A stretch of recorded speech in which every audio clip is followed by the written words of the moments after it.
What's going on, everybody? It's your buddy, it's your Spaz Phoenix, the YWC Reality Check, and this is your preview for WWE Survivor Series 2022 War Games. I am ridiculously biased because I love the War Games concept. It comes from good NXT, so I'm in a good mood already.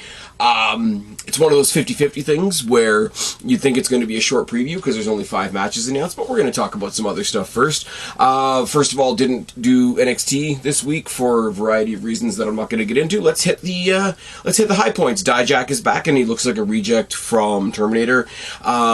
Scripts is Reggie. I don't know what you want me to do with that. And you put Carmelo Hayes and Wesley in a ring together, and the match is fucking fantastic. Wesley retains, and I hope Carmelo Hayes and Trick Williams are coming to the main roster soon, hopefully as a package. But all this is points that I have regurgitated ad nauseum at this point. So that was NXT, among a bunch of other really, really silly stuff. I am looking forward to Deadline. We did get Braun Breaker versus Apollo Crews confirmed, and I really do still like, are at least intrigued about the, what did they call it? The Iron Survivor Challenge concept. So all those things are happening on NXT. I want to touch on 2 other things really briefly, because I don't have too much to say about either one of them. First of all, because there's no other place that I can really mention this, not wrestling related at all, but Jason David Frank passed away, which is super unfortunate. Anybody that grew up on Power Rangers like I did, and I didn't follow it into all its further iterations afterwards, but the initial Green Ranger, White Ranger era of Jason David Frank in Power Rangers was pretty much a good chunk of my childhood, not gonna lie, so that was really, really sad. Conversely, something really, really cool, former WWE superstar and former tag team champion, I think. Kairi Sane is the first ever IWGP Women's Champion. Now, when we're talking about stuff that happens over in Japan, we're definitely getting into stuff that's not in my wheelhouse, but to the best of my knowledge, IWGP does itself not really have a women's division. They team up with Stardom and a couple of other women's companies and do crossover shows like this one was, and this was them establishing their own women's champion. Now, me not knowing much about IWGP, obviously, and the whole Japan scene, my next question is, they have a champion, but do they have a division? I don't know. But it is one of those, like, okay, Jericho left WWE and he went and did something cool in Japan and he fought some guy named Kenny. It's one of those situations without me being too much of an asshole. And, yeah, AEW can go fuck itself, and this pay-per-view is going to be awesome. Let's get into this pay-per-view instead. As you know, obviously you guys are listening to this Friday morning, so SmackDown hasn't happened yet, so we can sort of preliminary predict one extra match that's going to be added to the card, potentially, and that is obviously Bray Wyatt versus LA Knight. Yeah, I'm absolutely baffled by what this match could look like. What they did on SmackDown last week with the whole Bray being upset, but like controlling himself, but Uncle Howdy, you know, all the imagery happening in the background, and LA Knight being a smartass, but still keeping his distance, so not quite underselling the Bray Wyatt aspect could be a cool thing. I don't know if they're going to add this to the show. I don't know if they need to, honestly, because the War Games matches themselves do take up a bunch of time. You can look at it as a Royal Rumble type situation where you've got 2 Rumbles. You don't need to have that much other else left on the card. But if they do this, I said do-do, it's one of those, I want to know what this match is going to look like. But I come into this with a bit of trepidation because the last time I said, I looked at a Bray Wyatt match and said, I don't know if that's going to be good, but I wonder what it's going to look like. It was Bray Wyatt versus Ryback, and that was shit. Oh yes. So there's that. There's also Miz versus Dexter Lumis, which I had on my notes before they confirmed that it was happening next week on Raw. I like The Miz. Dexter Lumis serves a purpose, and I like Johnny Gargano, and that should mean that at least 2/3 of this I like, and I don't like any of this. Every single person, even Dexter, who I don't really care that much about, every single person in this scenario needs to be doing something better, so I'm glad it's not on the show. Kind of a bummer that they're not doing the end of the SmackDown tournament on the show. They didn't time that differently. I think the final is something like Santos Escobar versus Pete Dunne, which is not a bad match at all. We could do with Walter killing some people on this pay-per-view, but that's not going to happen either. But it gives us something to watch on SmackDown. It gives us... there's one big announcement being made on SmackDown, and that is the reason I'm saving the ladies' match for last, because I have a lot of speculation we can get into on that. So all my rambling out of the way, that's the first 6 minutes of the pod that you guys have suffered through, and thank you for that. AJ Styles versus Finn Balor. And as much as you guys have known me when I do previews in the past, I've always sort of clamored for the match for match's sake. I always use Randy Orton versus CM Punk at WrestleMania as an example. You need a match that doesn't have a stipulation, that doesn't have a furtherance at the end of it. It doesn't need a title. This is just two great guys who are going to have a great match.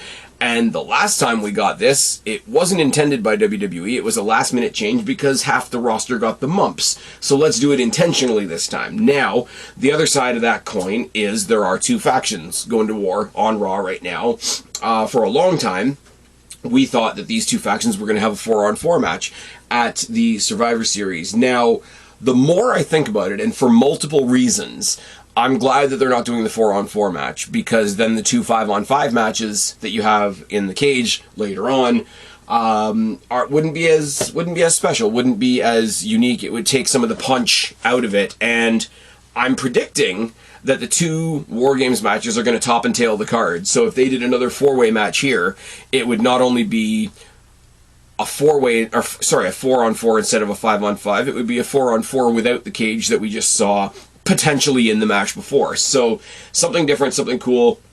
Two guys, the respective leaders of their respective teams that we know can kick ass because they've done it before. It'll be great. It'll be interesting to see if all the sidekicks are with them. The Good Brothers, Damian Priest, Dominic Mysterio, Mia Yim / Mi Chen. And no, I'm not going to get into the Mia Yim changing her name and then changing it back discourse, because it doesn't really matter. And obviously Rhea Ripley with the Judgment Day. It'll be cool to see how many of them are out there. If you've seen on social media in the past, I'm recording this on Thursday night. If you've seen it, it was posted probably, I think, within the last hour or so. There was a Thanksgiving post from Dominic Mysterio and Rhea Ripley, with Dominic going home for Christmas and beating the crap out of his dad, who's in a surgical boot. And I really hope he brings that surgical boot to ringside with him as a trophy. But so that's a thing. That's a thing that's happening. But it'll be interesting to see who exactly is out at ringside with them, because I really don't want it to break down into a 3-on-3 either. I think the Good Brothers, Damian Priest, Dominic Mysterio are going to be on the outside causing all kinds of heck, which is going to make this match a lot of fun. I kind of hope that Mia Yim and Rhea Ripley aren't out there, because if they're in the first match of the show, they'll be selling the fact that they've had their asses handed to them in the cage match. And if that match ends up being the main event, which I don't think it will, I want to sell the idea that they are in the back with their respective women's teams preparing for that match. I sort of put it in my notes that I want this to open the show, but then reality kind of sets in that the two cage matches are going to top and tail the show to keep them as far away from each other as possible. I'd also kind of like this to be a United States Championship #1 contenders match, because they both had that moment a couple weeks ago on Raw where they both tried to answer the open challenge at once, and then they sort of got in each other's way.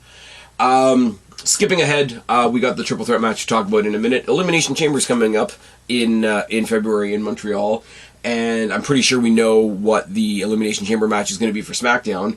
If you're going to do an Elimination Chamber match for each show, have the Raw Elimination Chamber match be for the United States Championship. The way Seth Rollins is carrying it right now, I think it'll deserve that. And I think right now, if you put Rollins, Balor, Styles, Theory, Mustafa Ali, and Bobby Lashley in an Elimination Chamber match, that could be the main event. That could put the United States Championship in the main event, elevate that title, etc. And I think that's a wonderful, wonderful idea. But here's my point. If we can't have that, I definitely want the triple threat match that they teased a couple weeks ago with Rollins, which is the only reason I will be okay with this match being a draw. If it's not a draw, then I think Balor needs to win. The OC is an established thing. The OC are a fun group that don't lose any of their funness. by losing a match. AJ Styles and the Good Brothers are already whoever they are in your mind as a fan, whether they win or lose this match. And the Judgment Day is really starting to pick up steam and starting to be a lot of fun. So if it's a draw, I want it to be a draw to bring in that United States Championship picture. If it's not going to be a draw, I really think Balor needs to win this. Styles doesn't lose anything. The OC don't lose anything by losing this match. And, yeah, like I say, as a match for match's sake, there's no, like I say, no title, no big faction warfare, because that's happening elsewhere. I think it's going to be really, really good. I'm going with Balor, as I've said 3 or 4 times already.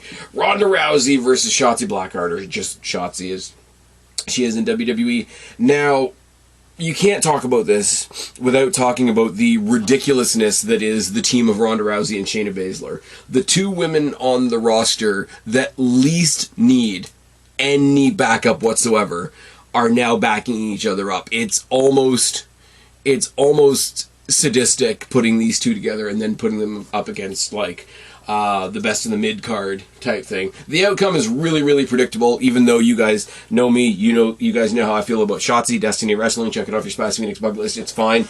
I would absolutely love an upset here. I would absolutely love an upset here, but I know it's not going to happen. I have a feeling, because the last time there was a Big 4 pay-per-view, there was a triple reveal of Bayley, Dakota Kai, and Io Shirai, who went on to be Io Sky. So with this being the first Big 4 pay-per-view of the Triple H era, like I said before, we did the big stadium show in Wales, which was a bit different. He got his first Saudi show out of the way. He got his first regular show out of the way in Extreme Rules, which, went to mixed reviews. But this is the first big WWE, standard Big 4 pay-per-view that's just Triple H. I do imagine that there's going to be a return. So I think it's a match for match's sake, in the sense of this match gives Ronda Rousey an excuse to be out there. I think this is where you return Charlotte Flair, because Ronda Rousey and Shayna Baszler are being heels, but they're getting a reaction. They're being badasses that the crowd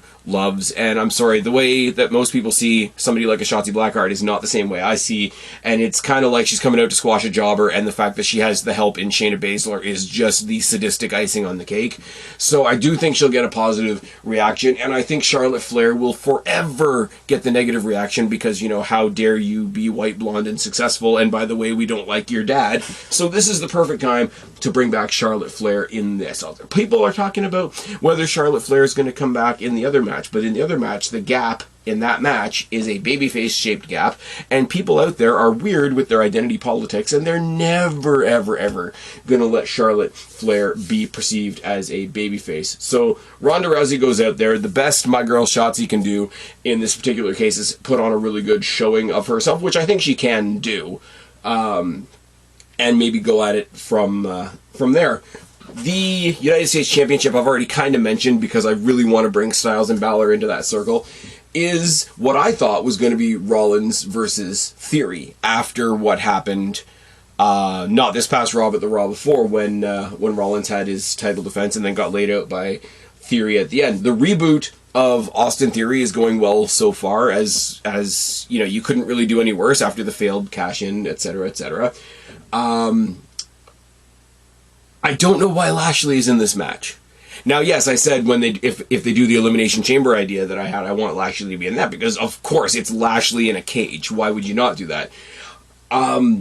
Lashley's a badass, don't get me wrong. Lashley is a contender for any title at any time, please don't get me wrong. But this feels like just the beginning of a proper Rollins-Theory feud. Theory stepping up as a more serious heel, as Rollins is slowly transitioning into this weird, hey guys, I've bleached my hair, I'm now a babyface version of the asshole Rollins character.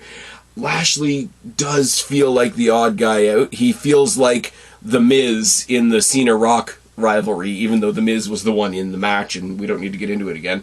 So my question is, why the hell is Lashley in this match? And more to the point, he can't win. Because if he wins and takes the title and goes and does something else, and Rollins and Theory are just fighting for whatever, then it's weird. Rollins versus Theory now, one-on-one, has to happen at either either Rumble or Mania. I think it happening at Chamber is a little bit of a filler type of thing, and I hope both of them are involved in the Chamber match, like I've already said. I really do. The really, really bad, evil part of my brain is like, does Mustafa Ali try to get involved? Because triple threat matches, as we know, always no DQ, and Mustafa Ali kind of has an axe to grind with all of these guys now. Rollins didn't take him seriously. Theory used him as a weapon against Lashley, which was hysterical, and then Lashley took that weapon and chucked it around a bit after he'd already had a match. He's so wrapped up in bandages, he almost looks like Ricky Starks, who's going to get a world title match, except he's not beating MJF, is he? Moving swiftly on. I wouldn't mind Rollins holding on to the belt, because, I mean, Rollins is Rollins. He can make that title feel as much like a world title as it can possibly feel. But also, this very fast reboot of the Austin Theory thing could be completed with a second United States Championship run. Now, it's an argument to be made. How does he reboot himself by winning a title that he's already won? The first title was sort of when he was the chosen one, sort of when he was just being cocky, selfie guy. Now, this is gonna be controversial to some people. This is gonna sound like me defending WWE when it doesn't need really defending. I can let them defend themselves. The cash-in was bad. The cash-in was wrong, but I think the cash-in was the best of a bad situation. Cashing in the Money in the Bank unsuccessfully was shedding the last bit of Austin Theory from when Austin Theory was Vince McMahon's next chosen one. And to have him fail at the cash-in, which is, sort of an unfair advantage type of idea, and instead have him just go into a match face on and win, is a better win. Now, does it excuse how stupid the cash-in was? No.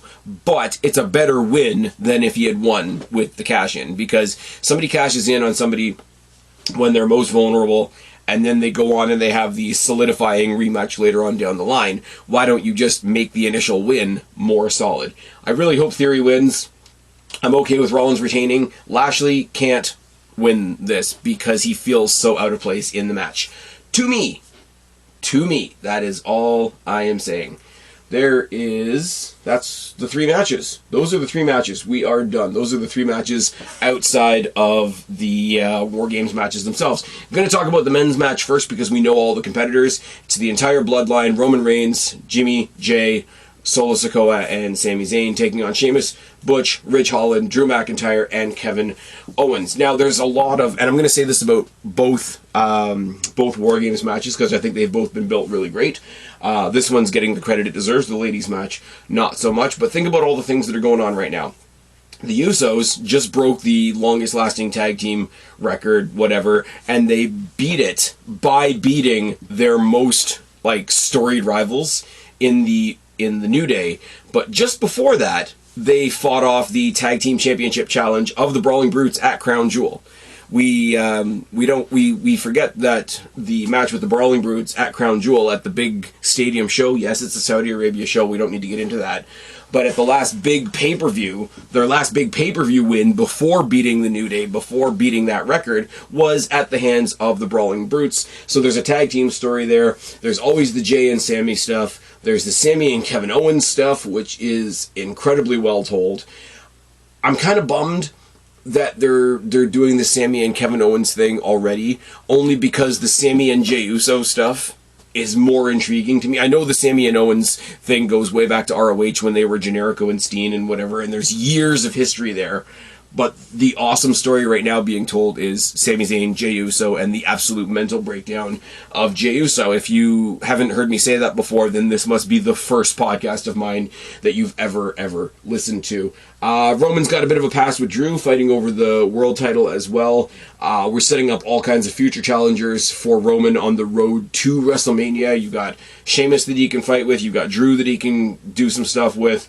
I would personally really love to see Roman Reigns versus Pete Dunne. I know he's Butch now, but Roman Reigns versus Pete Dunne for those title belts. I know he's not going to win, but whatever. Former Destiny World Champion, check it out, your Spaz Phoenix bucket list twice. Former Destiny Wrestling Champion Pete Dunne, a.k.a. Butch, taking on Roman Reigns for the two biggest titles in the game, fuck off AEW, would be great. Kevin Owens is always a good time in a world title match as well. And you've got the thing on the other side now, where Sheamus and Drew are on the same page and they're calling themselves brothers and all that, but they don't exactly always see eye to eye either. Now, separately, there's a story you got to tell there. Butch has gone on. I think I said it before. He's going to the I think it's the semifinals. I misspoke before.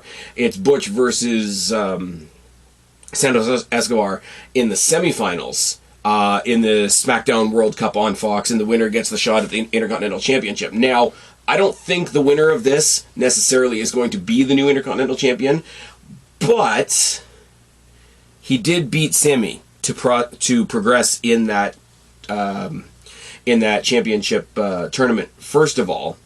Second of all, if he does win, you get a rematch of Pete Dunne versus Walter, even though it's Butch versus Gunther now. And third of all, if Butch goes on to win the Intercontinental Championship, that is the only title, at least on SmackDown, that has never been in the hands of the Bloodline. I really do want to think. Now, I'm glad that both the Usos are together. I'm glad that they're a tag team. I'm glad that they're smashing it. I'm glad that they unified the titles, got the current tag team reign record, all that kind of shit, right? But there's a little part of me, when they first started the Bloodline thing, before it was the Bloodline, when it was Roman Reigns and Jey Uso was just kind of like his sidekick, but he was making him main event Jey, I really do think that if Jimmy hadn't come back, Jey would be the Intercontinental Champion right now, and you could have Roman as the record-breaking champion and Jey as the record-breaking Intercontinental Champion. Now, the other side of the coin of that is, it would be nice for somebody on the Brawling Brutes side of things to be able to hold up something and say, hey, this is the one thing your group hasn't gotten their hands on. But the timing of the tournament and it happening after this show doesn't really work out for that. The other side, again, the other side of the coin, I keep saying the other side of the coin, my coin has like 27 sides, it's fine. It would have been really cool to see Solo Sikoa in this tournament. I love Sami Zayn, and Sami Zayn brings everything that Sami Zayn brings to the table, but think about that match. Think about that Pete Dunne match with Sami Zayn. Think about if that had been Pete Dunne versus Solo Sikoa. And you might have a different story. You might have Solo Sikoa, who had the North American Championship in the Bloodline for a hot minute for a photo shoot for the Crown Jewel show, and that was about it. There's all kinds of stuff going on here. One thing I do want to say, because I do think the Bloodline win here. The only way the Bloodline doesn't win here is if the Sami Zayn Jey Uso stuff boils over and it costs them the match. But I was thinking, we're talking about War Games lore and all that kind of thing. What if Jey Uso pulls Dakota Kai, Tegan Nox on Sami Zayn and takes out Sami before he's even able to get out of the cage, before he's able to get out of the cage on the stage and even join the match. So he's taken out Sami Zayn. Now the Bloodline are at a disadvantage, and he's having miscommunication with the rest of the people on his team, because the rest of the people on his team are going to be like, what the fuck, why did you just do that? That's the only way. Does he pull a Dakota Kai here? I don't think so, but it would be nice to play with. For the people that don't follow NXT, it would be a brand new swervy type thing. And the people that do follow good NXT, back in the day when it was good, it'll be a nice War Games callback for them. I think that would work. Don't necessarily think they're going to do it, because that is the only way that this thing doesn't go entirely in the Bloodlines thing. Both War Games actually have teams that are like a trio and then two more people. Like Damage Control, we're going to talk about in a second, added Nikki Cross and Rhea Ripley. But in this case, it is the Brawling Brutes, and then they had to add Drew, and then they had to add Owens. Bloodline are the only 5-man War Games team that is an already existing 5-man unit. If you don't take that mentality and drive that forward to them being the winners, something's gone wrong. And something going wrong could be Jey Uso pulling a Dakota Kai. Now, speaking of Dakota Kai, look at that transition. It's almost like I know what I'm doing. What I hope will be the main event, but I'm pretty sure won't be the main event, is the Ladies War Games match. It's Damage Control, which is obviously Bayley and the tag team champions Io Sky and Dakota Kai, plus Nikki Cross and Rhea Ripley versus Bianca Belair, Asuka, Alexa Bliss, Mia Yim, aka Mi Chen, and fill in the blank. Again, like I did with the other one, there's a lot of already existing storylines going on here. Damage Control trying to recruit Mia Yim, and because they tried to recruit her, she joins the other team. It's a weird story, but it is a story. One of the things that's going really undersold here is that Mia Yim and Rhea Ripley, who are both already part of factions, have brought their faction warfare into a match between two completely different groups, which is really cool because Mia Yim could have all the babyface women on her side and the OC if the OC decide to get involved, which would be really funny. Rhea Ripley could say the exact same thing with the Judgment Day. But I also think this is where we go back to what I said at the beginning of the pod.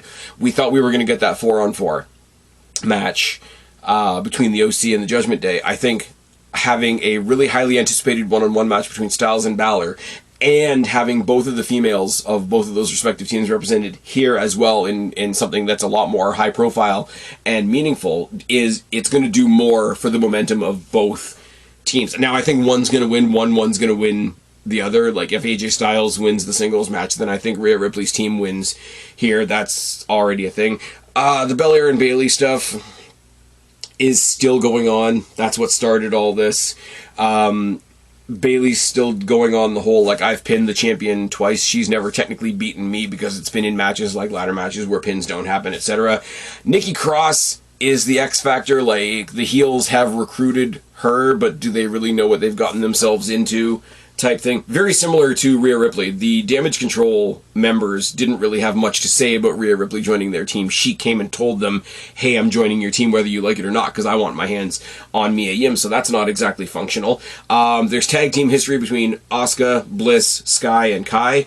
I think I said in my last pod, when they do a mid-card women's championship, that mid-card women's championship needs to be decided between Asuka and Io Sky. That is 100%, like, if you want to unify the women's world titles, which I think they should, and then create a separate and distinct mid-card, like, workman's type, or workwoman's type championship, it has to be decided between Asuka and Io Sky, because I think those two are going to slap 10 bells out of each other, whatever the fuck that means.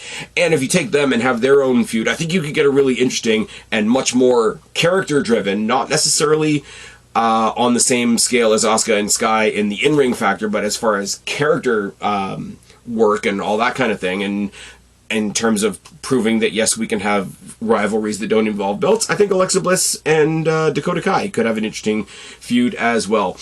Ripley needs to make a statement in this match. She doesn't necessarily need to score the win, but she needs to make some sort of statement. She is the badass in this match. She is the one. There are 3 people in this match that hold belts currently. Dakota Kai, Io Sky, and Bianca Belair are all champions in this match. And still, Rhea Ripley, to me anyways, is the one that draws all the focus. She is the megastar. She is the, Terminator, for lack of a better term. She needs to make some kind of statement in this match, even if she's not the deciding fall. If she is the deciding fall, she needs to pin Bianca Belair. Because, and I'll say it again, and you can call me a terrible person if you want to, that belt is stale as fuck on Bianca Belair. And as much as I would like it to go to Bayley, WWE are clearly telling us at the moment that they're not going to put that title on Bayley. Bayley's a big enough star. She doesn't need to be the champion. That's not my point. But they're not going to put the title on her. If they were going to do that, they would have done it already. If they were going to do it, they would have had her do it all the times that she had the numbers advantage because she's a heel and we can get away with that. Rhea Ripley, at the Rumble, at Mania, I don't care when, Rhea Ripley needs to be the one that saves the Raw Women's Championship from the stale fingers of Bianca Belair. And that is not to say that Bianca Belair is not talented. That's not to say that Bianca Belair is a shitty person or I wish anything bad on her or anything like that. It's just, it's been way too long. Her booking has been way too Cena-ish, and it's stale. It's getting to the point now where she's announced in a match, and my excitement goes down. No matter how good she is, no matter how good her opponent is, my investment in the match is 0 because I know she's going to win. And I'm sorry, that's when she needs to lose. And if her whole thing, the way her booking is, oh my god, she's such an athlete, she can lift people, and she can do like strong like bodybuilding type things, which is fine. All the credit to her in the world. If you're going to tell that story and that's what she brings to the table, you can't put her across the ring from Rhea Ripley and have her lose. Because Rhea Ripley is a monster, and she should be a monster. She is, in her faction, we've all made jokes about it, the whole, like, the weird stuff with Dominic Mysterio aside, if you look at Judgment Day, and think about the popularity, at least at one point, of a guy like Finn Balor, how do you put Finn Balor in a faction where Rhea Ripley is clearly the leader, is clearly the dominant factor, is clearly the star power? She's an absolute rock star. I'm 100% down for anything Rhea Ripley wants to do. If they were ever going to break the intergender matches thing, which WWE's never going to do, if you ever wanted to book yourselves another China, it's Rhea Ripley. It's not Bianca Belair. Unless you want to come at me with some heavy identity politics bullshit. It's Rhea Ripley. And they did her dirty when she held the NXT championship, and she got to go to WrestleMania, not only because of the pandemic and we had to do like Empty Mania, which was like a fucking funeral, but they did her dirty by being the one that Charlotte Flair chose after she won the Rumble to bring the NXT Women's Championship to WrestleMania and then beat her. They did her fucking dirty, and they need to reward her, and they need to make it up to her properly. The booking has supported it so far. The way they've presented her, they've had to keep her out of the ring because she had some medical shit going on. 100% understandable. They kept her as a prominent force on the outside. They kept her as a prominent character even when she couldn't wrestle. Now you've got to finish that off. Now you've got to put the icing on the cake, and that icing on the cake is her saving that championship from Bianca Belair. Oh, yes.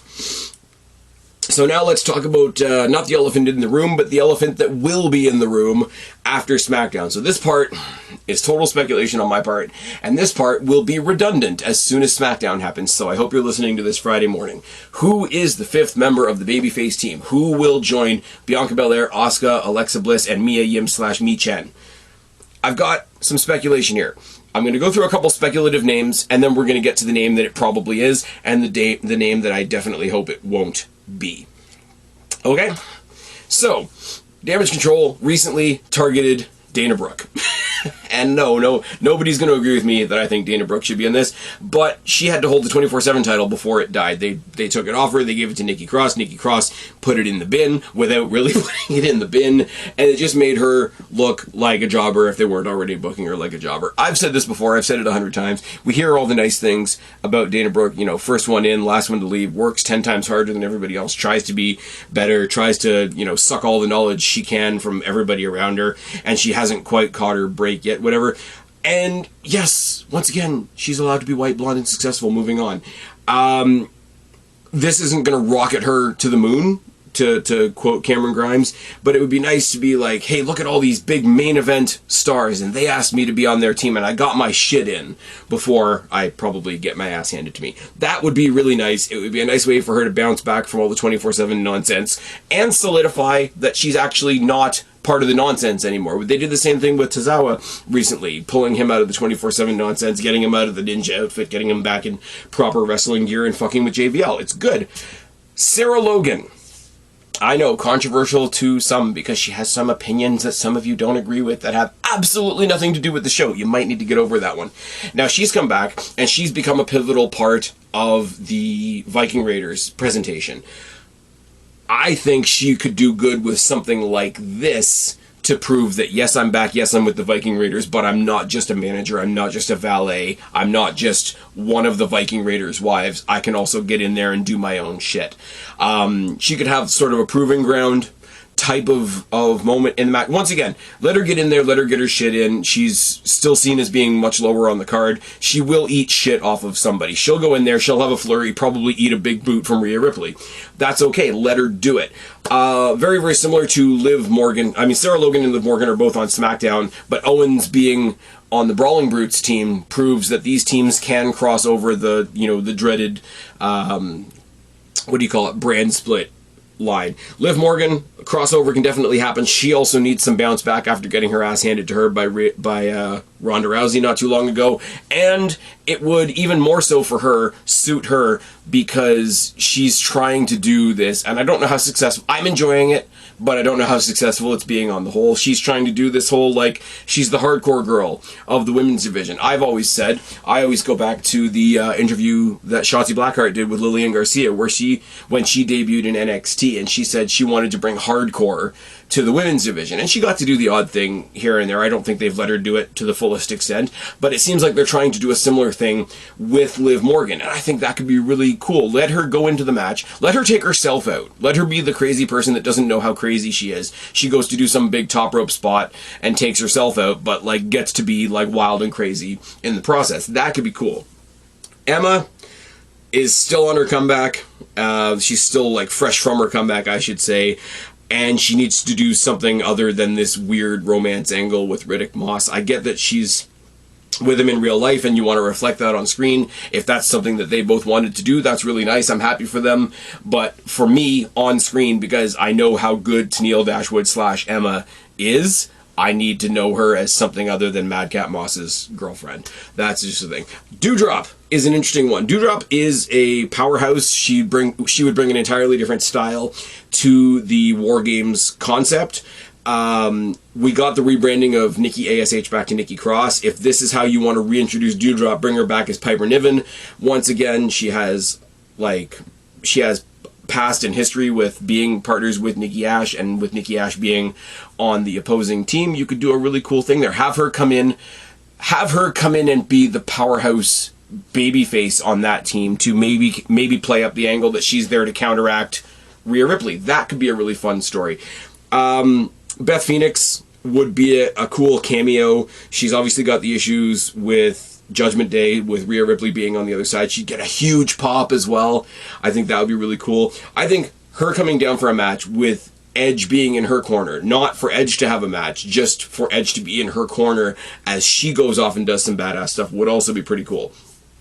Now, Candice LeRae is not an option that a lot of people are seeing a lot of excitement in, which is really unfortunate because Candice LeRae is fucking awesome. But she was taken out by Damage Control a couple weeks ago in a backstage off-camera type segment. So the storyline is there. She can be like a solid member on anybody's team. The year that she won Wargames, she and Rhea Ripley won Wargames when their team was torn apart by Dakota Kai and Tegan Nox sort of taking each other out. So they were the two sole survivors. So to sit across the ring from another one of her former teammates, because remember, then they went on to be Team NXT at the Survivor Series that year as well. There's some history there. There's some history with Damage Control, the faction that tried to take her out in the first place. That could make a lot of sense. Now, that being said, what did I just say? Dakota Kai and Tegan Nox. Tegan Nox, we thought she was going to come back at the pay-per-view in Wales because it would have made the most sense, but she also has history with Dakota Kai being on Team Kick and then also having that big turning point at Wargames where she took her out and smashed her leg in the cage and fucked her all up, and that friendship fell apart. This would be the perfect time, perfect opportunity, the perfect scenario to bring her back and have her, if you're not going to have Dakota Kai go on and have a one-on-one feud with Alexa Bliss, like I said a moment ago, you could definitely reinstate the feud between her and Tegan Nox. And selfishly, I would just like to see Tegan Nox, or Nixon Newell is, I think, her real name. I would just love to see her back in the company in general. Now, very, very quickly, I would be happy for anybody on this list, and we're going to talk about the most obvious one in a second, but ultimately, my answer to who should the fifth member be? Anybody but Sasha Banks. Oh, yes.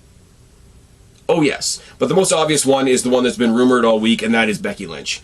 Lots of rumors leading to they wanted to bring her back before the end of the year, which, because there's no December pay-per-view, bringing her back before the end of the year is going to mean bringing her back at the Survivor Series, which is nice. She's going to bring a huge amount of name value and a huge amount of pop to the match.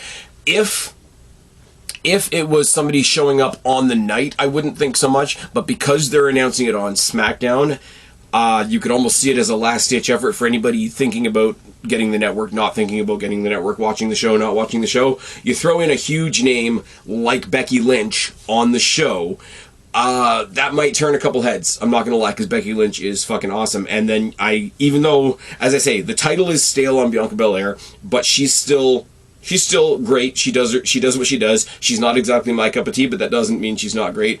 Asuka's awesome. Alexa Bliss is awesome. I'm a little bit biased.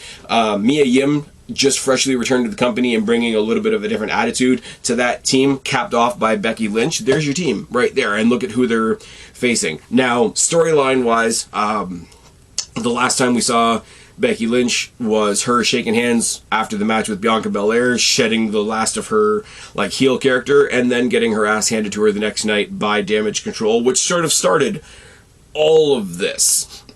So it is the rumor, it is the most obvious one, it is the one that's probably going to happen. But as I say, just look up and down the list of other suggestions I've got here. There are plenty of people ready to go. And I'm not saying they're as big names as Becky Lynch, because they're not. They're clearly not. But if it's not Becky Lynch, there are several awesome options for what you can do in this match. And it just underlines in general the fact that WWE's women's division is fucking awesome. And if the Bloodline wasn't the biggest thing happening in wrestling, period, right now, you could make a strong case that this match should be the main event, whoever the fifth member is. So, that's it. That's a lot of speculation on my part. These previews really do become more of a, not necessarily, hey, this is what I think is going to happen, but hey, I want the booking book for WWE. This is what I want to happen on the weekend, but that's part of the fun, is it not? I'm going to throw this up tonight. It's going to go up tomorrow morning. Hopefully most of you guys will see this before SmackDown, because that last little diatribe I went on for the past 10 minutes is going to be irrelevant on SmackDown when they make the announcement, and it's somebody totally random. It'll be like Maurice, or WWE could really hate me and it will just be Sasha Banks, and then somebody in the match will get hurt, and then they'll never do Wargames again, and that'll be really sad. Fuck Sasha Banks. Anyways, I've been Spaz, your YWC reality check. Subscribe up there, talk down there, start a conversation, keep all these conversations going. Don't be a stranger. I will talk to each and every last one of you later, but for right now, I am tagging out. Bye, guys.